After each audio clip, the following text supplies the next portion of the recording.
ਧੰਨ ਵਾਹਿਗੁਰੂ ਜੀ।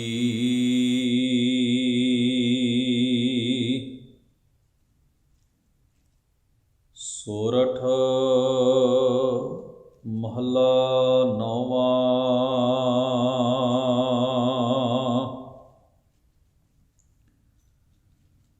ਪ੍ਰਾਨੀ ਕੌਣ ਉਪਾਉ ਕਰੈ, ਜਾ ਤੇ ਭਗਤ ਰਾਮ ਕੀ ਪਾਵੈ। ਜਮ ਕੋ ਤਰਾਸ ਹਰੈ,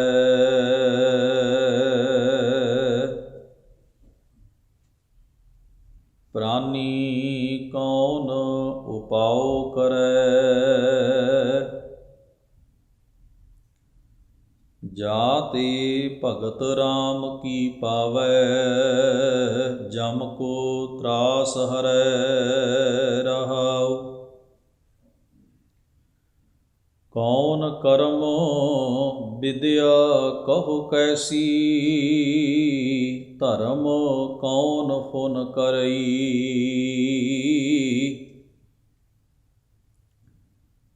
ਕੌਣ ਨਾਮ ਗੁਰ ਜਾ ਕੈ ਸਿਮਰੈ, ਭਵ ਸਾਗਰ ਕਉ ਤਰਈ।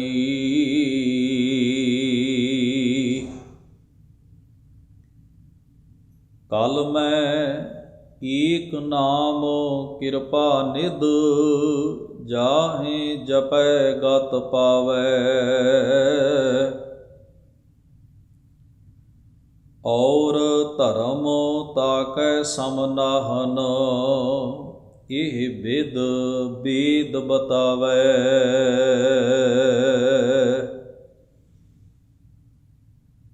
ਸੁਖ ਦੁਖ ਰਹਿਤ ਸਦਾ ਨਿਰਲੇਪੀ, ਜਾ ਕਉ ਕਹਿਤ ਗੁਸਾਈ। ਸੋ ਤੁਮ ਹੀ ਮਹਿ ਬਸੈ ਨਿਰੰਤਰ, ਨਾਨਕ ਦਰਪਨ ਨਿਆਇ। ਸੁਖ ਦੁਖ ਰਹਿਤ ਸਦਾ ਨਿਰਲੇਪੀ,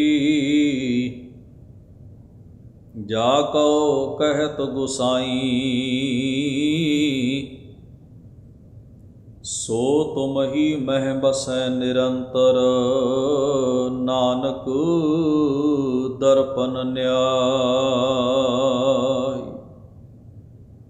ਵਾਹਿਗੁਰੂ ਜੀ ਕਾ ਖਾਲਸਾ, ਵਾਹਿਗੁਰੂ ਜੀ ਕੀ ਫਤਿਹ। ਸਰਬ ਕਲਾ ਸਮਰੱਥ ਅਕਾਲ ਪੁਰਖ ਵਾਹਿਗੁਰੂ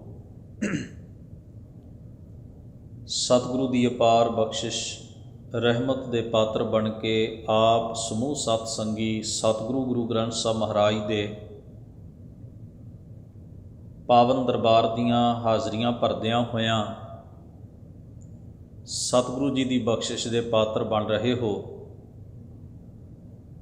ਆਪ ਜੀ ਨੇ ਬੜੇ ਪ੍ਰੇਮ ਸਤਿਕਾਰ ਸਹਿਤ ਸਤਿਗੁਰੂ ਦੀ ਮੁਬਾਰਕ ਬਾਣੀ ਦੇ ਪਾਠ ਅਤੇ ਕੀਰਤਨ ਗੁਰੂ ਸਵਾਰਿਆਂ ਪਾਸੋਂ ਸ਼ਰਵਣ ਕੀਤੇ ਹਨ। ਉਪਰੰਤ ਆਪ ਜੀ ਨੇ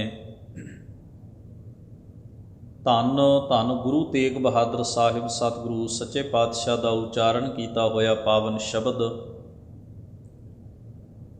ਰਾਗ ਸੋਰਠ ਦੇ ਵਿੱਚੋਂ ਗੁਰੂ ਗ੍ਰੰਥ ਸਾਹਿਬ ਜੀ ਦੇ ਅੰਕ ਨੰਬਰ 632 ਉੱਤੇ ਜੋ ਸ਼ਬਦ ਸੁਭਾਇਮਾਨ ਹੈ, ਪਾਠ ਦੇ ਰੂਪ ਵਿੱਚ ਆਪ ਜੀ ਨੇ ਸ਼ਰਵਣ ਕੀਤਾ ਹੈ। ਸੋਰਠ ਰਾਗ ਦੇ ਵਿੱਚ ਸਤਿਗੁਰੂ ਗੁਰੂ ਤੇਗ ਬਹਾਦਰ ਮਹਾਰਾਜ ਜੀ ਦੇ ਕੁੱਲ 12 ਸ਼ਬਦ ਦਰਜ ਹਨ ਅਤੇ ਇਸੇ ਹੀ ਲੜੀ ਦੇ ਵਿੱਚ 5ਵਾਂ ਸ਼ਬਦ ਹੈ ਜਿਸ ਦਾ ਪਾਠ ਆਪ ਜੀ ਨੇ ਸੁਣਿਆ ਹੈ। ਜਦੋਂ ਆਪਾਂ ਗੁਰੂ ਗ੍ਰੰਥ ਸਾਹਿਬ ਜੀ ਦੀ ਬਾਣੀ ਨੂੰ ਪੜ੍ਹਦੇ ਹਾਂ ਤੇ ਸਤਿਗੁਰੂ ਜੀ ਬੜੇ ਮਿੱਠੇ ਪਿਆਰੇ ਵੱਖਰੇ ਵੱਖਰੇ ਅੰਦਾਜ਼ ਵਰਤ ਕੇ ਸਾਨੂੰ ਆਪਣਾ ਪਾਵਨ ਉਪਦੇਸ਼ ਸਮਝਾਉਂਦੇ ਹਨ, ਦ੍ਰਿੜ ਕਰਾਉਂਦੇ ਹਨ, ਬਖਸ਼ਿਸ਼ ਕਰਦੇ ਹਨ।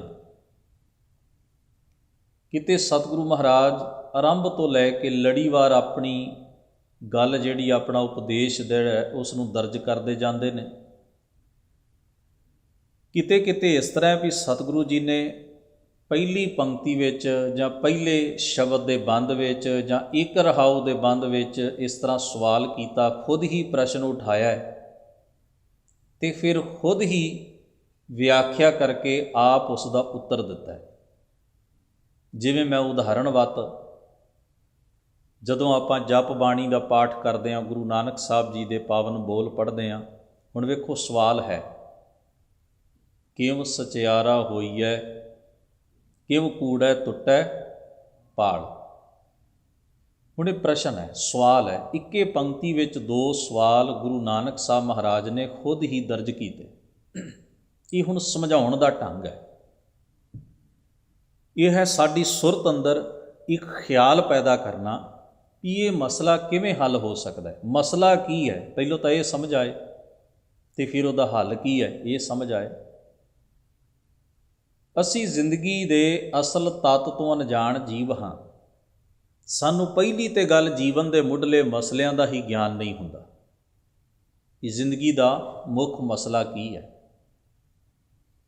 ਅਸੀਂ ਆਮ ਰੂਪ ਵਿੱਚ ਵੀ ਵੇਖਦੇ ਹਾਂ, ਅਸੀਂ ਆਪਣੇ ਖੁਦ ਦੇ ਜੀਵਨ ਵੱਲ ਝਾਤ ਮਾਰੀਏ ਜਾਂ ਆਪਣੇ ਆਲੇ ਦੁਆਲੇ ਇਰਦ ਗਿਰਦ ਵੇਖੀਏ, ਤੁਸੀਂ ਵੇਖੋਗੇ ਧਾਰਮਿਕ ਜਗਤ ਵਿੱਚ ਵੀ ਜੀਵਨ ਨੂੰ ਸਵਾਰਨ ਦਾ ਕਿੰਨੇ ਕੁ ਲੋਕ ਮਸਲਾ ਉਠਾਉਂਦੇ ਨੇ, ਉਹਨਾਂ ਵਾਸਤੇ ਮਸਲਾ ਕਿੰਨਾ ਕੁ ਗੰਭੀਰ ਹੈ, ਜਾਂ ਕਿੰਨੇ ਲੋਕਾਂ ਨੂੰ ਇਹ ਯਾਦ ਹੈ ਵੀ ਜੀਵਨ ਦਾ ਅਸਲ ਮਸਲਾ ਕੀ ਹੈ। ਸਾਡੇ ਮਸਲੇ ਹੀ ਹੋਰ ਨੇ। ਅਸੀਂ ਆਮ ਨਿੱਕੀਆਂ ਨਿੱਕੀਆਂ ਚੀਜ਼ਾਂ ਦੇ ਉੱਤੇ ਤੁਸੀਂ ਵੇਖੋਗੇ ਉਹਨਾਂ ਨੂੰ ਈਸ਼ੂ ਬਣਾ ਕੇ, ਉਹਨਾਂ ਨੂੰ ਮਸਲੇ ਖੜੇ ਕਰਕੇ ਉਹਨਾਂ ਦੇ ਇਰਦ ਗਿਰਦ ਸਾਰੀ ਜ਼ਿੰਦਗੀ ਘੁੰਮਦੇ ਰਹਿੰਦੇ ਆ। ਉਸ ਵਿੱਚ ਕਿਸੇ ਨੂੰ ਵੀ ਕੋਈ ਪ੍ਰਾਪਤੀ ਨਹੀਂ ਹੈ।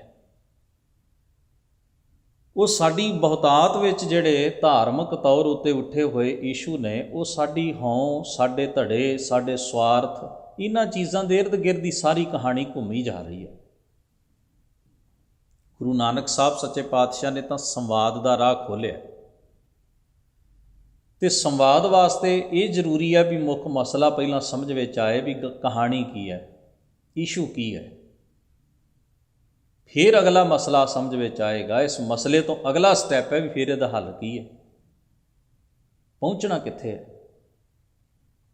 ਹੁਣ ਸਤਿਗੁਰੂ ਸੱਚੇ ਪਾਤਸ਼ਾਹ ਕਿ ਵੇਖੋ ਨਾ, ਕਿਸੇ ਸਾਨੂੰ ਇੱਕ ਰਾਹੀ ਨੂੰ ਦੋ ਗੱਲਾਂ ਦਾ ਗਿਆਨ ਹੋਏਗਾ ਤਾਂ ਹੀ ਉਹ ਕਿਸੇ ਤਣ ਪੱਤਣ ਲੱਗੇਗਾ, ਸਿਰੇ ਕਿਨਾਰੇ ਲੱਗੇਗਾ। ਪਹਿਲੀ ਗੱਲ, ਉਹਨੇ ਜਾਣਾ ਕਿੱਥੇ ਹੈ, ਅਤੇ ਦੂਜੀ ਗੱਲ, ਉੱਥੇ ਪਹੁੰਚਣ ਲਈ ਜਿੱਥੇ ਉਹਨੇ ਜਾਣਾ ਹੈ ਰਾਹ ਕਿਹੜਾ ਹੈ। ਹੁਣ ਐਸਾ ਬੰਦਾ ਘਰ ਤੋਂ ਨਿਕਲ ਪਏ ਜਿਹਨੂੰ ਇਹ ਵੀ ਨਹੀਂ ਪਤਾ ਵੀ ਪਹੁੰਚਣਾ ਕਿੱਥੇ ਹੈ, ਮੇਰੀ ਮੰਜ਼ਿਲ ਕੀ ਹੈ, ਅਤੇ ਜਿਸ ਨੂੰ ਮੰਜ਼ਿਲ ਨਹੀਂ ਪਤਾ ਉਹ ਜਿੱਥੇ ਮਰਜ਼ੀ ਤੁਰਿਆ ਫਿਰੇ, ਉਹਦੇ ਲਈ ਕੋਈ ਰਾਹ ਵੀ ਪੱਕਾ ਨਹੀਂ ਹੋਏਗਾ। ਅਤੇ ਜਿਸ ਬੰਦੇ ਨੂੰ ਨਾ ਮੰਜ਼ਿਲ ਦਾ ਪਤਾ ਹੈ, ਨਾ ਰਸਤੇ ਦਾ ਗਿਆਨ ਹੈ, ਉਸ ਮਨੁੱਖ ਨੂੰ, ਉਹ ਮਨੁੱਖ ਹੁਣ ਜ਼ਿੰਦਗੀ ਦੇ ਵਿੱਚ ਉਹ ਘਰੋਂ ਨਿਕਲਿਆ ਹੈ ਅਤੇ ਕੀ ਸੋਚ ਕੇ ਨਿਕਲਿਆ।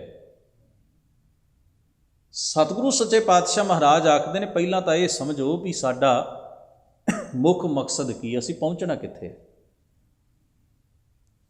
ਇਹ ਸਾਡੇ ਸਵਾਲ ਸਾਰਿਆਂ ਵਾਸਤੇ ਸਾਂਝਾ ਹੈ। ਮੈਂ ਸਤਿਗੁਰੂ ਸੱਚੇ ਪਾਤਸ਼ਾਹ ਮਹਾਰਾਜ ਦੀ ਬਾਣੀ ਪੜ੍ਹ ਰਿਹਾ ਤਾਂ ਮੈਂ ਗੁਰੂ ਦੀ ਬਾਣੀ ਤੋਂ ਕੀ ਚਾਹੁੰਦਾ ਹਾਂ, ਕੀ ਬਖਸ਼ਿਸ਼ ਲੈਣੀ ਹੈ ਮੈਂ। ਸਾਹਿਬ ਸਤਿਗੁਰੂ ਮਹਾਰਾਜ ਇਸੇ ਪ੍ਰਸ਼ਨ ਨੂੰ ਸਾਡੇ ਸਾਹਮਣੇ ਖੁਦ ਹੀ ਉਪਜਾਉਂਦੇ ਨੇ, ਕਿਉਂਕਿ ਉਹਨਾਂ ਸਾਨੂੰ ਚੇਤਨਾ ਬਖਸ਼ਣੀ ਹੈ, ਉਹਨਾਂ ਸਾਨੂੰ ਚੇਟਕ ਵੀ ਲਾਉਣੀ ਹੈ, ਉਹਨਾਂ ਸਾਡੇ ਅੰਦਰ ਅਨੁਭਵ ਵੀ ਜਗਾਉਣਾ ਹੈ। ਇਸ ਕਰਕੇ ਪ੍ਰਸ਼ਨ ਕਰ ਰਿਹਾ, ਕਿਵ ਸਚਿਆਰਾ ਹੋਈ ਹੈ, ਕਿਵ ਕੂੜੈ ਟੁੱਟੈ ਪਾੜ। ਫਿਰ ਅਗਲੀ ਪੰਕਤੀ ਵਿੱਚ ਆਪ ਹੀ ਉੱਤਰ ਮਹਾਰਾਜ ਨੇ ਬਖਸ਼ਿਆ, ਕਹਿੰਦੇ ਹੁਕਮ ਰਜ਼ਾਈ ਚੱਲਣਾ ਨਾਨਕ ਲਿਖਿਆ ਨਾਲ। ਹੋਰ ਅੱਗੇ ਚੱਲੀਏ, ਜਪਜੀ ਸਾਹਿਬ ਦੀ ਬਾਣੀ ਦੇ ਵਿੱਚ ਹੀ ਮਹਾਰਾਜ ਨੇ ਅਗਲੀਆਂ ਪੌੜੀਆਂ ਵਿੱਚ ਫਿਰ ਕੇ ਅੱਗੇ ਰੱਖੀ ਹੈ, ਜਿਤ ਦਿਸੈ ਦਰਬਾਰ ਮੂੰਹੋਂ ਕੇ ਬੋਲਣ ਬੋਲੀਐ, ਜਿਤ ਸੁਣ ਧਰੇ ਪਿਆਰ। ਹੁਣ ਦੋ ਪ੍ਰਸ਼ਨ ਹੋ ਗਏ। ਫਿਰ ਸਤਿਗੁਰੂ ਮਹਾਰਾਜ ਅਗਲੀ ਪੰਕਤੀ ਵਿੱਚ ਇਹਦਾ ਉੱਤਰ ਦਿੰਦੇ ਨੇ।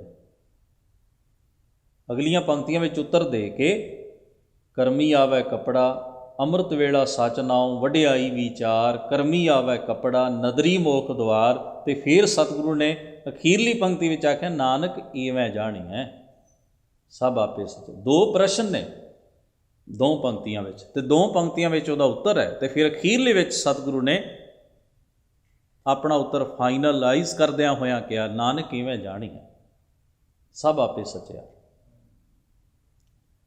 ਹੁਣ ਇੱਕ ਹੋਰ ਭਾਵ ਵੀ ਹੈ ਗੁਰੂ ਗ੍ਰੰਥ ਸਾਹਿਬ ਦੀ ਬਾਣੀ 'ਚ, ਇੱਕ ਹੋਰ ਅੰਦਾਜ਼ ਵੀ ਸਤਿਗੁਰੂ ਨੇ ਵਰਤਿਆ। ਇਹ ਤਾਂ ਹੋ ਗਿਆ ਸਿੱਧੇ ਪ੍ਰਸ਼ਨ ਉੱਤਰ, ਆਪ ਹੀ ਪ੍ਰਸ਼ਨ ਉਪਜਾਇਆ ਤੇ ਆਪ ਉੱਤਰ ਦਿੱਤਾ ਹੈ। ਸਿੱਧ ਗੋਸ਼ਟ ਦੀ ਬਾਣੀ ਨੂੰ ਪੜ੍ਹੋ, ਉਸ ਵਿੱਚ ਸਿੱਧਾਂ ਵੱਲੋਂ ਪ੍ਰਸ਼ਨ ਨੇ, ਗੁਰੂ ਸਾਹਿਬ ਵੱਲੋਂ ਉੱਤਰ ਨੇ। ਉਹ ਵੀ ਬਾਣੀ ਆਪਣੇ ਆਪ ਵਿੱਚ ਸੰਵਾਦ ਦਾ ਬੜਾ ਵੱਡਾ ਸਤਿਗੁਰੂ ਸੱਚੇ ਪਾਤਸ਼ਾਹ ਦਾ ਭੰਡਾਰ ਹੈ। ਤੇ ਇੱਕ ਹੋਰ ਅੰਦਾਜ਼ ਸਤਿਗੁਰੂ ਨੇ ਬਾਣੀ 'ਚ ਵਰਤਿਆ ਵੀ ਦੋ ਪਾਤਰ ਨੇ ਆਪਸ ਵਿੱਚ, ਇੱਕ ਪਾਤਰ ਪ੍ਰਸ਼ਨ ਕਰਦਾ ਹੈ, ਹੱਲ ਪੁੱਛਦਾ ਹੈ, ਤੇ ਦੂਜਾ ਪਾਤਰ ਜਵਾਬ ਦਿੰਦਾ ਹੈ। ਉਹ ਦੋ ਸਹੇਲੀਆਂ ਦੇ ਰੂਪ ਵਿੱਚ, ਜਿਵੇਂ ਸਹੇਲੀਆਂ ਜਾਂ ਦੋ ਮਿੱਤਰ ਦੋਸਤ ਆਪਸ ਵਿੱਚ ਗੱਲ ਕਰਦੇ ਨੇ। ਕਿਤੇ ਸੁਹਾਗਣ ਦੁਹਾਗਣ ਦਾ ਸਤਿਗੁਰੂ ਜੀ ਨੇ ਪ੍ਰਤੀਕ ਵਰਤ ਕੇ ਆਪਸ 'ਚ ਸੰਵਾਦ ਰਚਾਇਆ। ਹੁਣ ਵੇਖੋ, ਇਹ ਸ਼ਬਦ ਹੈ, ਲਾਲਨ ਰਾਵਿਆ ਕਵਨ ਗਤੀ ਰੀ ਸਖੀ ਮੁਝੇ, ਸਖੀ ਬਤਾਵੋ ਮੁਝੇ ਮਤੀ ਰੀ। ਮਤੀ ਦਾ ਮਤਲਬ ਹੁੰਦਾ ਮਤ, ਸੋਝੀ, ਉਪਦੇਸ਼, ਗਿਆਨ ਦੇ। ਲਾਲਨ ਰਾਵਿਆ ਕਵਨ ਗਤੀ ਰੀ ਸਖੀ ਬਤਾਵੋ ਮੁਝੇ ਮਤੀ ਰੀ, ਸੂਹਬ ਸੂਹਬ ਸੂਹਬੀ ਆਪਣੇ ਪ੍ਰੀਤਮ ਕੈ ਰੰਗ ਰਤੀ, ਪਾਮ ਮਲੋਵੋਂ ਸੰਗ ਨੈਣ ਪਤੀਰੀ, ਜਹਾਂ ਪਠਾਵੋ ਜਾਉ ਤਤੀਰੀ। ਹੁਣ ਪਹਿਲੀ ਸਹੇਲੀ ਦੂਜੀ ਸਖੀ ਨੂੰ ਪੁੱਛਦੀ ਹੈ, ਪਰਮੇਸ਼ਰ ਪਿਆਰੇ ਦਾ ਮਿਲਾਪ ਕਿਵੇਂ ਹੋਏ, ਮੈਨੂੰ ਕੋਈ ਜੁਗਤ ਦੱਸ। ਉਹ ਸਵਾਲ ਕਰਦੀ ਹੈ, ਉਹ ਜਗਿਆਸਾ ਹੈ। ਉਹ ਫਿਰ ਆਫਰ ਵੀ ਕਰਦੀ ਹੈ ਵੀ ਤੂੰ ਮੈਨੂੰ ਜਿਵੇਂ ਕਰਨ ਲਈ ਜੋ ਸਲਾਹ ਦੇਂਗੀ ਮੈਂ ਉਹ ਕਰਾਂਗੀ, ਮੈਂ ਤੇਰੇ ਕਦਮੀ ਪੈਂਦੀ ਹਾਂ, ਮੈਂ ਤੇਰੇ ਅੱਗੇ ਸਮਰਪਿਤ ਹੁੰਦੀ ਹਾਂ। ਉਹ ਫਿਰ ਹੱਲ ਦੱਸਦੀ ਅਖੀਰਲੀਆਂ ਪੰਕਤੀਆਂ ਵਿੱਚ। ਮਹਾਰਾਜ ਦਾ ਕਿੱਡਾ ਪਿਆਰਾ ਅੰਦਾਜ਼ ਹੈ ਗੱਲ ਸਮਝਾਉਣ ਦਾ। ਮਾਣ ਤਾਣ ਅਹੰ ਬੁੱਧ ਹਤੀਰੀ, ਸਾ ਨਾਨਕ ਸੁਹਾਗਵਤੀ। ਬਾਬਾ ਸ਼ੇਖ ਫਰੀਦ ਸਾਹਿਬ ਦਾ ਸਲੋਕ ਹੈ। ਪ੍ਰਸ਼ਨ ਹੈ, ਕਵਣ ਸੋ ਅੱਖਰ ਕਵਣ ਗੁਣ। ਉਹਦੇ ਵਿੱਚ ਇਹ ਪ੍ਰਸ਼ਨ ਹੈ ਵੀ ਕਿਹੜਾ ਅੱਖਰ ਵਰਤਾਂ, ਕਿਹੜਾ ਗੁਣ ਹੋਵੇ, ਕਿਹੜੀ ਬੋਲੀ ਵਰਤਾਂ। ਕਵਣ ਸੋ ਮਣੀਆਂ ਮੰਤ, ਕਵਣ ਸੋ ਵੇਸੋ ਹਉ ਕਰੀ, ਜਿਤ ਵਸਿਆ ਆਵੈ ਕੰਤ। ਉਤਰੈ ਨਿਵਣ ਸੋ ਅੱਖਰ ਖਵਣ ਗੁਣ, ਜੇਬਾ ਮਣੀਆਂ ਮੰਤ। ਇਹ ਤ੍ਰੈ ਭੈਣੇ ਵੇਸ ਕਰ, ਤਾਂ ਵਸਿਆ ਵੀ ਕੰਤ। ਇਹ ਸਤਿਗੁਰੂ ਪਾਤਸ਼ਾਹ ਦੀ ਬਾਣੀ ਨੂੰ ਪੜ੍ਹਦਿਆਂ ਹੋਇਆਂ ਵੀ ਆਪਾਂ ਨੂੰ ਇਹ ਧਿਆਨ ਰੱਖਣਾ ਪਏਗਾ ਵੀ ਸਤਿਗੁਰੂ ਕਿਸ ਭਾਵ ਵਿੱਚੋਂ ਕਿਵੇਂ ਪ੍ਰਸ਼ਨ ਕਰਦੇ ਨੇ। ਉਹ ਸੰਵਾਦਕ ਸ਼ਬਦ ਹੈ, ਉਹ ਜਗਿਆਸਾ ਵਸ ਕਿਤੇੋਂ ਪੁੱਛਿਆ ਜਾ ਰਿਹਾ ਹੈ, ਫਿਰ ਉਹਦਾ ਉੱਤਰ ਕਿੱਥੋਂ ਸ਼ੁਰੂ ਹੁੰਦਾ ਹੈ। ਉਹ ਸ਼ਬਦ ਨੂੰ ਪੜ੍ਹ ਕੇ ਸਾਨੂੰ ਉਹਦੇ ਵਿੱਚੋਂ ਇਹ ਗਿਆਨ ਸੋਝੀ ਹਾਸਲ ਹੁੰਦੀ ਹੈ। ਹੁਣ ਜਿਹੜਾ ਸ਼ਬਦ ਆਪਾਂ ਪਾਠ ਦੇ ਰੂਪ ਵਿੱਚ ਸਾਂਝਾ ਕੀਤਾ, ਇਸ ਦੇ ਪਹਿਲੇ ਪੰਕਤੀਆਂ ਦੇ ਵਿੱਚ ਮਹਾਰਾਜ ਗੁਰੂ ਤੇਗ ਬਹਾਦਰ ਸਾਹਿਬ ਜੀ ਨੇ ਖੁਦ ਹੀ ਪ੍ਰਸ਼ਨ ਕੀਤਾ। ਸਤਿਗੁਰੂ ਆਖਦੇ ਨੇ, ਪ੍ਰਾਨੀ ਕੌਣ ਉਪਾਉ ਕਰੈ। ਚੇਤੇ ਰਹੇ ਗੁਰੂ ਗ੍ਰੰਥ ਸਾਹਿਬ ਦੀ ਬਾਣੀ 'ਚ ਉਪਾਉ ਤੇ ਉਪਾਵ, ਇਹ ਦੋ ਤਰ੍ਹਾਂ ਦਾ ਸ਼ਬਦ ਆਉਂਦਾ। ਇਹਦਾ ਮਤਲਬ ਹੁੰਦਾ ਯਤਨ। ਆਪਾਂ ਆਮ ਸ਼ਬਦ ਕੀ ਉਪਾਅ ਕਰੀਏ, ਇਹਦਾ ਮਤਲਬ ਹੁੰਦਾ ਵੀ ਕੀ ਯਤਨ ਕਰੀਏ ਵੀ ਇਸ ਚੀਜ਼ ਦਾ ਇਹ ਹੱਲ ਨਿਕਲ ਆਏ। ਸਤਿਗੁਰੂ ਇੱਥੇ ਪੁੱਛਦੇ, ਪ੍ਰਾਨੀ ਕੌਣ ਉਪਾਉ ਕਰੈ। ਮਨੁੱਖ ਨੂੰ ਕਿਹੜਾ ਯਤਨ ਕਰਨਾ ਚਾਹੀਦਾ ਹੈ, ਕਿਹੜੀ ਕੋਸ਼ਿਸ਼ ਕਰਨੀ ਚਾਹੀਦੀ ਹੈ, ਕਿਸ ਪ੍ਰਥਾਏ। ਸਤਿਗੁਰੂ ਅੱਗੇ ਲਿਖਦੇ ਨੇ, ਜਾ ਤੇ ਭਗਤ ਰਾਮ ਕੀ ਪਾਵੈ ਜਮ ਕੋ ਤਰਾਸ ਹੈ। ਹੁਣ ਇਹ ਵੀ ਦੱਸਣਾ ਸੀ ਨਾ ਵੀ ਕਾਹਦਾ ਯਤਨ ਕਰਨਾ ਹੈ, ਕੀ ਕੋਸ਼ਿਸ਼ ਕਰਨੀ ਤੇ ਕਰਨੀ ਕਾਹਦੇ ਲਈ ਹੈ। ਹੁਣ ਸਤਿਗੁਰੂ ਕਹਿੰਦੇ ਨੇ ਵੀ ਇਹ ਕੀ ਉਪਾਅ ਕੀਤਾ ਜਾਏ, ਕੀ ਯਤਨ ਕੀਤਾ ਜਾਏ ਵੀ ਮਨੁੱਖ ਨੂੰ ਸਰਵ ਵਿਆਪਕ ਅਕਾਲ ਪੁਰਖ ਪਰਮੇਸ਼ਰ ਦੀ ਭਗਤੀ ਦੀ ਦਾਤ ਨਸੀਬ ਹੋਵੇ। ਮਨੁੱਖ ਉਸ ਅਕਾਲ ਪੁਰਖ ਵਾਹਿਗੁਰੂ ਪਰਮੇਸ਼ਰ ਦੀ ਇਬਾਦਤ ਦੇ ਰੰਗ ਵਿੱਚ ਰੰਗਿਆ ਜਾਏ, ਉਹ ਰੱਬ ਵਾਲਾ ਹੋ ਜਾਏ। ਇਹਨੂੰ ਆਪਾਂ ਸੰਖੇਪ ਸ਼ਬਦਾਂ 'ਚ ਕਹੇ ਵੀ ਰੱਬ ਵਾਲਾ ਹੋ ਜਾਏ ਬੰਦਾ। ਤੇ ਦੂਜਾ, ਜਮ ਕੋ ਤਰਾਸ ਹਰੈ, ਮੌਤ ਦਾ ਸਹਿਮ ਇਹਦੇ ਗਲੋਂ। ਤਰਾਸ ਦਾ ਮਤਲਬ ਹੁੰਦਾ ਜੀ ਡਰ, ਮੌਤ ਦਾ ਡਰ ਇਹਦੇ ਅੰਦਰੋਂ ਨਿਕਲ ਜਾਏ, ਆਤਮਕ ਮੌਤ ਦਾ ਭੈ ਨਾ ਰਹਿ ਜਾਏ ਜੀਵਨ ਵਿੱਚ। ਕੀ ਯਤਨ ਕਰਨਾ ਚਾਹੀਦਾ ਮਨੁੱਖ ਨੂੰ, ਕੀ ਕੋਸ਼ਿਸ਼ ਕਰਨੀ ਚਾਹੀਦੀ ਹੈ। ਹੁਣ ਆਪਾਂ ਅੱਗੇ ਚੱਲਦੇ ਹਾਂ, ਕਿਉਂਕਿ ਅੱਗੇ ਅਜੇ ਉੱਤਰ ਨਹੀਂ ਆਇਆ, ਸਵਾਲ ਹੀ ਚੱਲ ਰਿਹਾ। ਸਾਹਿਬ ਸਤਿਗੁਰੂ ਕਹਿੰਦੇ ਨੇ, ਕੌਣ ਕਰਮ ਵਿਦਿਆ ਕਉ ਕੈਸੀ। ਧਰਮ ਕੌਣ ਫੁਨ ਕਰਈ। ਕਰਮ ਦਾ ਮਤਲਬ ਹੁੰਦਾ ਹੈ ਕੋਈ ਧਰਮ ਦੇ ਨਾਮ ਦੇ ਉੱਤੇ ਕੀਤਾ ਜਾਣ ਵਾਲਾ ਕਰਮ, ਕੋਈ ਵੀ, ਉਸ ਨੂੰ ਕਰਮ ਧਰਮ ਵੀ ਕਿਹਾ ਗੁਰੂ ਗ੍ਰੰਥ ਸਾਹਿਬ ਦੀ ਬਾਣੀ 'ਚ। ਅਤੇ ਚੇਤੇ 'ਚ ਰੱਖੀਏ, ਉੱਥੇ ਸਤਿਗੁਰੂ ਨੇ ਇੱਕ ਹੋਰ ਸ਼ਬਦ ਵੀ ਨਾਲ ਵਰਤਿਆ, ਕਰਮ ਧਰਮ ਪਾਖੰਡ ਜੋ ਦੀਸੈ। ਉਹ ਕਰਮ ਜਿਹੜੇ ਧਰਮ ਦੇ ਨਾਂ 'ਤੇ ਕੀਤੇ ਜਾਂਦੇ ਨੇ ਔਰ ਪਾਖੰਡ ਰੂਪ ਹਨ, ਇਹ ਵੀ ਚੇਤੇ 'ਚ ਰੱਖਿਓ। ਇਹਦਾ ਅਰਥ ਇਹ ਨਹੀਂ ਕੱਢ ਲੈਣਾ ਵੀ ਬੰਦੇ ਨੇ ਕੋਈ ਵੀ ਚੰਗਾ ਸੁਚੱਜਾ ਕਰਮ ਨਹੀਂ ਕਰਨਾ। ਉੱਥੇ ਨਾਲ ਸਤਿਗੁਰੂ ਨੇ ਡਿਫਾਈਨ ਕੀਤਾ ਹੈ, ਕਰਮ ਧਰਮ ਪਾਖੰਡ ਜੋ ਦੀਸੈ ਤਿਨ ਜਮ ਜਾ ਗਾਤੀ ਲੂਟੈ। ਇਹ ਮਨੁੱਖ, ਜਿਹੜੇ ਤੂੰ ਧਰਮ ਦੇ ਨਾਮ ਉੱਤੇ ਪਖੰਡ ਰੂਪ ਕਰਮ ਕਰਦਾ ਹੈ, ਇਹ ਸਾਰੇ ਦੇ ਸਾਰੇ ਕਿੱਥੇ ਜਾਣਗੇ? ਤਿੰਨ ਜਮ ਜਾ ਗਾਤੀ ਲੁੱਟ। ਜਾਗਾਤੀ ਕਹਿੰਦੇ ਨੇ ਜੀ ਦਨ ਕਾਰ ਟੈਕਸ ਉਗਰਾਉਣ ਵਾਲੇ ਨੂੰ। ਹੁਣ ਬੰਦਾ ਕਮਾਈ ਕਰਦਾ ਹੈ ਅਤੇ ਜਿੰਨੀ ਉਹ ਕਮਾਈ ਕਰਦਾ ਹੈ ਉਹਦੇ ਵਿੱਚ ਉਹ ਬਚਤ ਵੀ ਕਰਦਾ ਹੈ ਅਤੇ ਟੈਕਸ ਵੀ ਦਿੰਦਾ ਹੈ ਸਰਕਾਰ ਨੂੰ। ਅਤੇ ਜ਼ਰਾ ਸੋਚੋ, ਬੰਦੇ ਨੇ ਜੇ 100 ਕਮਾਇਆ ਹੋਵੇ ਅਤੇ 100 ਦਾ 100 ਹੀ ਟੈਕਸ ਚਲੇ ਜਾਏ ਤਾਂ ਉਹਨੂੰ ਬਚੇਗਾ ਕੀ? ਸਤਿਗੁਰੂ ਕਹਿੰਦੇ ਨੇ ਜਿਹੜੇ ਤੂੰ ਪਖੰਡ ਰੂਪ ਕਰਮ ਕਰਦਾ ਹੈ ਨਾ, ਧਰਮ ਦੇ ਨਾਂ 'ਤੇ ਪਖੰਡ ਕਰਦਾ ਹੈ ਜਿਹੜੇ, ਉਹ ਪਖੰਡ ਸਮਝ ਵੀ ਤੇਰਾ ਸਾਰਾ ਟੈਕਸ ਹੀ ਹੈ, ਤੈਨੂੰ ਉਹਦੇ 'ਚੋਂ ਕੋਈ ਬਚਤ ਨਹੀਂ। ਉਹ ਵਿਖਾਵਾ ਹੈ ਅਤੇ ਵਿਖਾਵਾ ਹੀ ਰਹਿਣਾ ਹੈ, ਉਹਦੇ 'ਚੋਂ ਤੈਨੂੰ ਲਾਭ ਕੋਈ ਨਹੀਂ ਆਤਮਿਕ ਤੌਰ 'ਤੇ। ਉਹ ਜੇ ਵਿਖਾਵਾ ਹੈ ਅਤੇ ਵਿਖਾਵਾ ਹੀ ਰਹਿਣਾ, ਉਹਦੇ ਵਿੱਚੋਂ ਤੇਰੇ ਆਤਮਾ, ਤੇਰੇ ਜੀਵਨ ਨੂੰ ਕੋਈ ਉੱਚਤਾ ਹਾਸਲ ਨਹੀਂ ਹੋਣੀ, ਤੇਰੇ ਜੀਵਨ ਦਾ ਕੋਈ ਪੱਖ ਨਹੀਂ ਸਵਰਨਾ, ਤੇਰੀ ਸੁਰਤ ਉੱਚੀ ਨਹੀਂ ਹੋਣੀ, ਤੇਰੇ ਬੰਧਨ ਨਹੀਂ ਟੁੱਟਣੇ, ਤੇਰੇ ਮਨ ਨੂੰ ਕੋਈ ਸੈਟਿਸਫੈਕਸ਼ਨ ਨਹੀਂ ਮਿਲਣੀ, ਤੈਨੂੰ ਕੋਈ ਸੁਚੱਜਾ ਜੀਵਨ ਨਸੀਬ ਨਹੀਂ ਹੋਣਾ, ਤੂੰ ਕਿਸੇ ਉੱਚੀ ਮੰਜ਼ਿਲ 'ਤੇ ਨਹੀਂ ਪਹੁੰਚਣਾ। ਉਹ ਵਿਖਾਵਾ ਹੈ ਅਤੇ ਵਿਖਾਵਾ ਹੀ ਰਹੇਗਾ। ਉਹ ਸਾਰਾ ਯਤਨ ਜਿਹੜਾ ਕੀਤਾ ਵਿਖਾਵੇ ਲਈ ਕੀਤਾ ਸੀ, ਲੋਕਾਂ ਵੇਖ ਲਿਆ, ਕਹਾਣੀ ਖਤਮ ਹੋ ਗਈ। ਤੈਨੂੰ ਕੀ ਮਿਲਿਆ? ਤਿੰਨ ਜਮ ਜਾ ਗਾਤੀ ਲੁੱਟ ਹੈ। ਉਹ ਸਭ ਆਤਮਕ ਮੌਤ ਦੀ ਗਿਰਫਤ ਵਿੱਚ ਹੈ। ਅਤੇ ਉਹਦਾ ਹੱਲ ਵੀ ਦੱਸਿਆ ਫਿਰ ਕੀ ਹੋਵੇ। ਨਿਰਵਾਣ ਕੀਰਤਨ ਗਾਵੋ। ਨਿਰਵਾਣ ਦਾ ਮਤਲਬ ਹੁੰਦਾ ਹੈ ਵਿਖਾਵੇਬਾਜ਼ੀ ਪਖੰਡ ਤੋਂ ਮੁਕਤ ਹੋ ਕੇ ਕਰ ਜੋ ਕਰਮ ਕਰਨਾ। ਆਪਣੇ ਜੀਵਨ ਨੂੰ ਵਿਚਕਾਰ ਰੱਖ ਕੇ, ਸੈਂਟਰ ਪੁਆਇੰਟ 'ਤੇ ਰੱਖ ਕੇ ਵੀ ਮੇਰੇ ਜੀਵਨ ਨੂੰ ਕਿਵੇਂ ਲਾਭ ਹੋ ਸਕਦਾ, ਇਹ ਸੋਚ ਕੇ ਕਰ। ਸਤਿਗੁਰੂ ਸੱਚੇ ਪਾਤਸ਼ਾਹ ਮਹਾਰਾਜ ਫਰਮਾਉਂਦੇ ਨੇ ਕਿਹੜਾ ਕਰਮ? ਕਰਮ ਦਾ ਮਤਲਬ ਇੱਥੇ ਹੈ ਧਰਮ ਦੇ ਨਾਮ ਦੇ ਉੱਤੇ ਮੈਂ ਕਿਹੜਾ ਉਹ ਕਰਮ ਕਰਾਂ ਜਿਸ ਨਾਲ, ਫਿਰ ਅੱਗੇ ਸ਼ਬਦ ਵਰਤਿਆ ਵਿਦਿਆ ਕਉ ਕੈਸੀ। ਵਿਦਿਆ ਦਾ ਮਤਲਬ ਹੁੰਦਾ ਐਜੂਕੇਸ਼ਨ। ਮੈਂ ਕਿਹੜੀ ਜਾਣਕਾਰੀ ਹਾਸਲ ਕਰਾਂ, ਕਿਹੜੀ ਵਿਦਿਆ ਗ੍ਰਹਿਣ ਕਰਾਂ। ਫਿਰ ਸਤਿਗੁਰੂ ਮਹਾਰਾਜ ਕਹਿੰਦੇ ਨੇ ਧਰਮ ਕੌਣ ਫੁਨ ਕਰਈ। ਧਰਮ ਦਾ ਮਤਲਬ ਹੁੰਦਾ ਹੈ ਮਜ਼ਹਬ ਵੀ ਹੈ, ਧਰਮ ਦਾ ਮਤਲਬ ਕਰਤੱਵ ਵੀ ਹੈ, ਫਰਜ਼ ਵੀ। ਮੈਂ ਕਿਹੜਾ ਫਰਜ਼ ਪੂਰਾ ਕਰਾਂ ਕਿ ਮੈਨੂੰ ਪਰਮੇਸ਼ਰ ਦੀ ਭਗਤੀ ਮਿਲੇ ਅਤੇ ਆਤਮਕ ਮੌਤ ਦੀ ਫਾਹੀ ਮੇਰੇ ਗਲੋਂ ਲੈ ਜਾਏ। ਫਿਰ ਮਹਾਰਾਜ ਕਹਿੰਦੇ ਨੇ ਕੌਣ ਨਾਮ ਗੁਰ ਜਾ ਕੇ ਸਿਮਰੈ ਭਵ ਸਾਗਰ ਕੋ ਤਰਈ। ਮੈਂ ਗੁਰੂ ਦੇ ਰਾਹੀਂ, ਉਹ ਕਿਹੜਾ ਨਾਮ ਹੈ ਜਿਹੜਾ ਗੁਰੂ ਦੇ ਰਾਹੀਂ ਹਾਸਲ ਹੁੰਦਾ ਹੈ, ਅਤੇ ਉਸ ਨੂੰ ਮੈਂ ਹਾਸਲ ਕਰ ਲਵਾਂ ਅਤੇ ਕੀ ਹੋਵੇ ਉਹਦੇ ਨਾਲ? ਭਵ ਸਾਗਰ। ਭਵ ਦਾ ਮਤਲਬ ਹੈ ਜੀ ਜਿਸ ਜਗ੍ਹਾ 'ਤੇ, ਜਿਸ ਨੂੰ ਜੰਮਣ ਮਰਨ ਦੇ ਗੇੜ ਦਾ ਕਿਹਾ ਗਿਆ। ਭਵ ਸਾਗਰ ਵੈਸੇ ਜਗਤ ਨੂੰ ਕਿਹਾ ਗਿਆ ਬਾਣੀ 'ਚ। ਭਵ ਸਾਗਰ ਕਿਉਂ ਕਿਹਾ ਗਿਆ? ਜਿਵੇਂ ਸਮੁੰਦਰ 'ਚ ਲਹਿਰਾਂ ਛੱਲਾਂ ਉੱਠਦੀਆਂ ਨੇ, ਮਨੁੱਖ ਦੀ ਸਮਰੱਥਾ ਨਹੀਂ ਇੰਨੇ ਵਿਸ਼ਾਲ ਪਾਣੀ ਵਿੱਚ ਠਿੱਲ ਕੇ ਉਹਨੂੰ ਤਰ ਜਾਏ।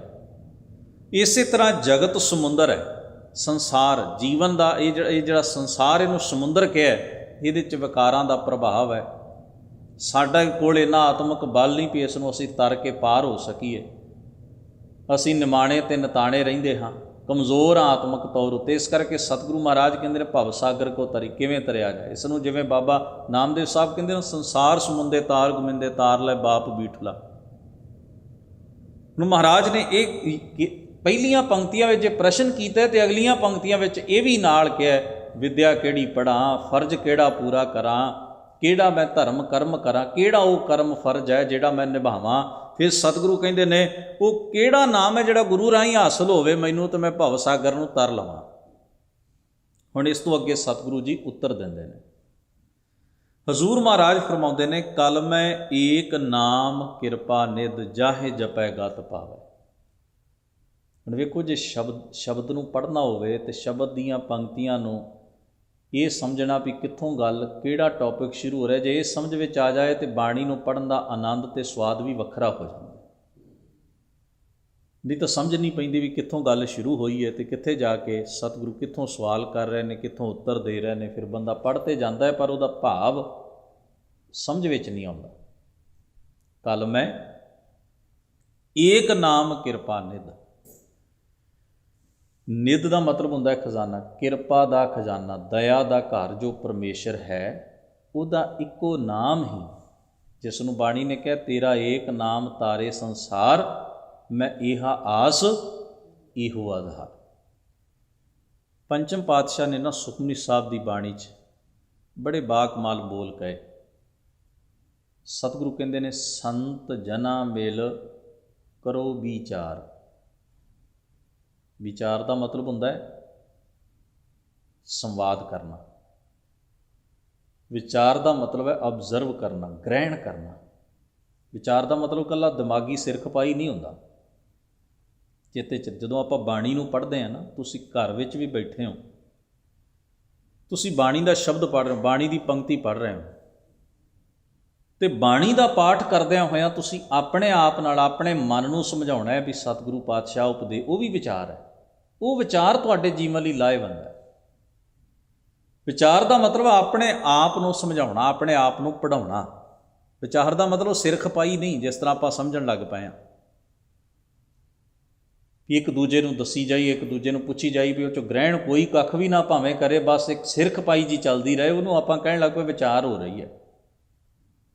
ਹਾਂ, ਸਮਝਣ ਸਮਝਾਉਣ ਲਈ ਤਾਂ ਠੀਕ ਹੈ, ਪਰ ਜੇ ਅਸੀਂ ਗ੍ਰਹਿਣ ਨਹੀਂ ਕਰਦੇ ਤਾਂ ਉਹਦਾ ਸਾਨੂੰ ਲਾਭ ਵੀ ਕੀ ਹੈ, ਫਾਇਦਾ ਵੀ ਕੀ ਹੈ। ਤੋ ਵਿਚਾਰ ਦਾ ਮਤਲਬ ਉੱਥੇ ਕੀ ਹੈ ਵੀ ਨੇਕ ਪੁਰਖਾਂ ਦੀ ਸੋਭਤ ਵਿੱਚ ਬੈਠੋ, ਗੁਣ ਗ੍ਰਹਿਣ ਕਰੋ, ਚੰਗਿਆਈ ਗ੍ਰਹਿਣ ਕਰੋ, ਧਰਮ ਦਾ ਸੱਚ ਗ੍ਰਹਿਣ ਕਰੋ, ਅਸੂਲ ਗ੍ਰਹਿਣ ਕਰੋ, ਉੱਚੀ ਸੁਰਤ ਘੜਨ ਵਾਸਤੇ, ਆਪਣਾ ਜੀਵਨ ਸਚਿਆਰਾ ਬਣਾਉਣ ਵਾਸਤੇ ਪਰਮੇਸ਼ਰ ਦੀ ਇਬਾਦਤ ਦਾ ਰਸ ਲਵੋ। ਸੰਤ ਜਨਾ ਮਿਲ ਕਰੋ ਵਿਚਾਰ, ਏਕ ਸਿਮਰ ਨਾਮ ਆਧਾਰ। ਫਿਰ ਪੰਚਮ ਪਾਤਸ਼ਾਹ ਕਹਿੰਦੇ ਇੱਕੋ ਪਰਮੇਸ਼ਰ ਦਾ ਜੋ ਆਧਾਰ, ਆਸਰਾ ਰੂਪ ਨਾਮ ਹੈ, ਉਸ ਨੂੰ ਆਪਣੇ ਜੀਵਨ ਵਿੱਚ ਵਸਾਓ। ਫਿਰ ਅੱਗੇ ਸਤਿਗੁਰੂ ਨੇ ਕਿਹਾ ਅਵਰ ਉਪਾਵ ਸਭ ਮੀਤ ਵਿਸਾਰੋ। ਇਹ ਮੇਰੇ ਮਿੱਤਰ ਬਾਕੀ ਸਾਰੇ ਯਤਨ ਛੱਡ ਦੇ, ਉਹ ਕਿਸੇ ਲੇਖੇ ਨੇ।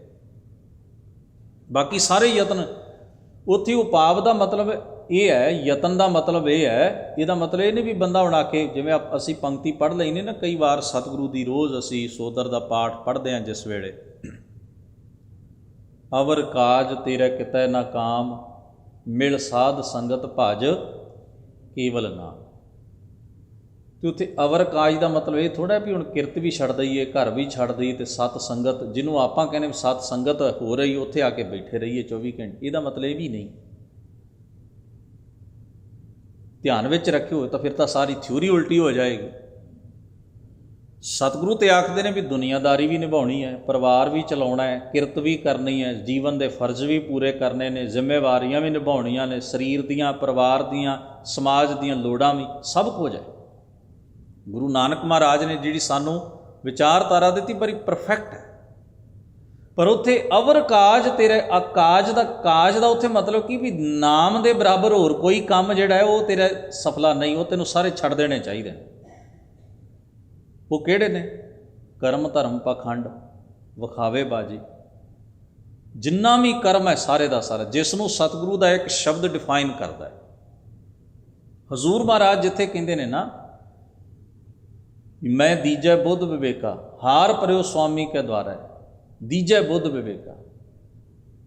ਸਤਿਗੁਰੂ ਸੱਚੇ ਪਾਤਸ਼ਾਹ ਕਹਿੰਦੇ ਉਹ ਕਰਮ ਜਿਹੜੇ ਤੂੰ ਨਾਮ ਦੀ ਤੁਲਨਾ ਵਿੱਚ ਕਰਦਾ ਹੈ, ਕਰਮ ਕਾਂਡ ਕਰਦਾ ਹੈ, ਵਿਖਾਵੇ ਕਰਦਾ ਹੈ, ਮਨਮੱਤਾਂ ਕਰਦਾ ਹੈ, ਵਿਕਾਰ ਭੋਗਦਾ ਹੈ, ਪਖੰਡ ਕਰਦਾ, ਉਹ ਸਾਰੇ ਕਰਮ ਅਵਰ ਕਾਜ ਤੇਰੇ ਕਿਤੇ ਨਾ ਕਾਮ, ਉਹ ਤੇਰੇ ਕਿਸੇ ਲੇਖੇ ਨਹੀਂ।